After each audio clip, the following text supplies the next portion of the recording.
My dad was born in Kyoto in 1940, which means his childhood was that of war and post-war. And after Japan surrendered, everything changed really quickly. See, the rest of the world knew how powerful a grip the emperor had on the country.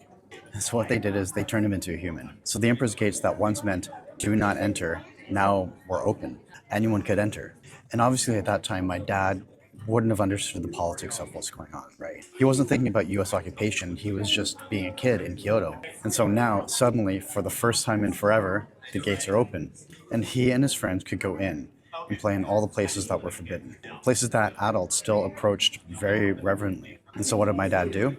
He played tag with his friends across the gravel, through the wooden gates, through the whole temple grounds. And that image is so interesting to me because you just have to think how crazy it must have been for the adults to see this going on. But to my dad, he had access to a literal forbidden playground.